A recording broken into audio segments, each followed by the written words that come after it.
It's so sad that the Golden Host has landed so quickly, but now they are going to fly away yet again.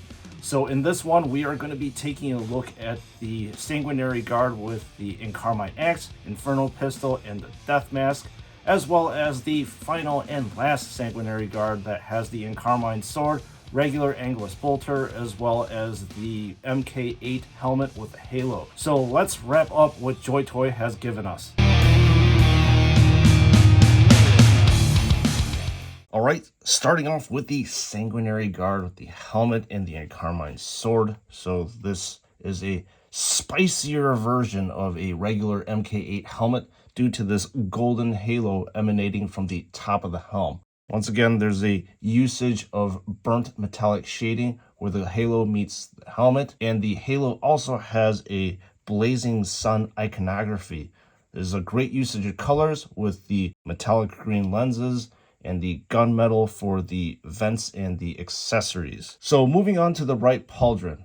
Unlike the previous Sanguinary Guard that were reviewed, I'm really loving this ingrained sanguine in the banner. I think that this ingraining really adds more depth on this action figure. I am loving the winged ends of this banner over here, and the hanging blood vial is properly iconic along with the shimmering red blood tear. The left pauldron has the same cohesiveness as the rest of the Sanguinary Guard with the usage of these angel wings, but the shading unfortunately is also very sparse. It could use a little bit more shading because it would look probably more three-dimensional. And then moving on to the chest area, you have a high-peaked armor right here with a generous usage of blood tears at the bottom right here. There is also a complex looking banner with Equus engraved in the plastic. Once again, I love the ingraining because I think this adds a lot more depth to it. In the torso area,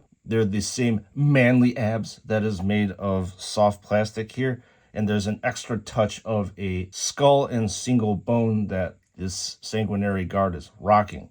So on the waist, you have two flanking blood tears, and on the back, there are highly dry brushed frag grenades with pouches off to the side. On this particular side, there is a very prominent metallic blood tear. So in the leg area, the burnt metallic color is a lot more visible, just like with the rest of the Sanguinary Guard. The right leg is slightly bland and flavorless, but there's a little bit of deliciousness right here with this blood tear.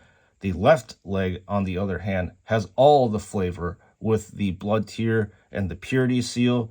The dominant area is this icon of a death mask right here on the knee. However, I think that this area looks a little bit flat due to the lack of shading. I think the shading would definitely help the eyes as well as the mouth area jump out at you. So the biggest defining feature of the Sanguinary Guard are the wings, and as I reviewed before, these wings are attached to the back with these hinges. There's the same construction of a weathered white looking wings with black shading in the recesses of the feathers, coupled with light usage of blue. Let's move on to the Encarmine Sword. There's a brilliant blue glow on the edge of the blade. Almost looks like the blade is smoldering with electricity and looks more prominent than the other weapons. There's more soft blue glow around on power nodes.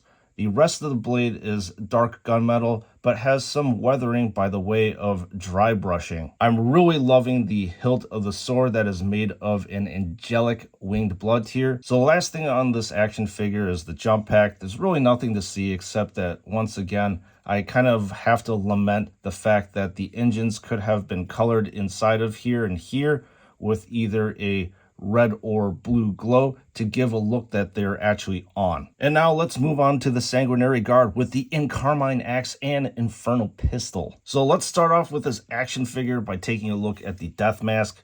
I'll have to say the design of the banner looks like really weird hair and makes the head look almost like a 1780s portrait, which I'm really not a fan of, to be honest. But the mortise is engraved in the banner. Again, excellent depth of detail given to the deep channeling of the engraving. And then with the death mask itself, it is stoic looking with hauntingly deep eyes and mouth area. The right pauldron has single wing blood tears on both sides of it, as you can see. The left pauldron has the same construction as with all Sanguinary Guard, with the usage of the angel wings, but there's a slightly different design in the center. The chest area, I'll be honest with you, is kind of plain and unadorned, except the fact that there is a blood tear and some designs, as well as the very present and very obvious man nipples. The torso area also matches the blandness of the chest area. The waist has these 2 blood tear pouches with 2 frag grenades. However, the other one over here has a little scroll. With the legs, there's not really much going on here except the banner in this left shin area. It's kind of too plain for my taste, but that's just how the Sanguinary Guard are built. But there is a flowery banner right here that says Moto that's engraved into the plastic of the banner. There's also light shading around the recessed area. The wings, once again, has the same construction as the other 4 that were reviewed, so I won't go into too much detail.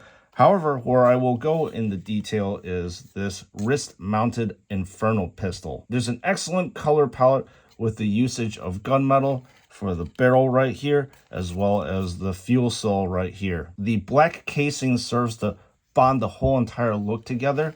There's a gold-ringed blood tear right here that does an excellent job of breaking up the black. Moving on to the Encarmine Axe. It's got a massive axe head with the blade that follows the same patterning of the rest of the Encarmine weapons, with the glowing blue edges right here that electrifies the edge of the blade, coupled along with the soft glow of the power nodes right here. There's excellent weathering with the use of silver dry brushing over the somber gunmetal color, and the golden blood chalice really stands out from the rest of the axe blade. The handle is not shaded, which if it would have been, it would have brought out the texture in the binding right here. So that is a review of these 2 Sanguinary Guard, and let me wrap this one up with my true feelings of the 5 Sanguinary Guard. So to no one's surprise, I would have to say that the Sanguinary Guard lineup that JoyToy has given us are probably, to be honest,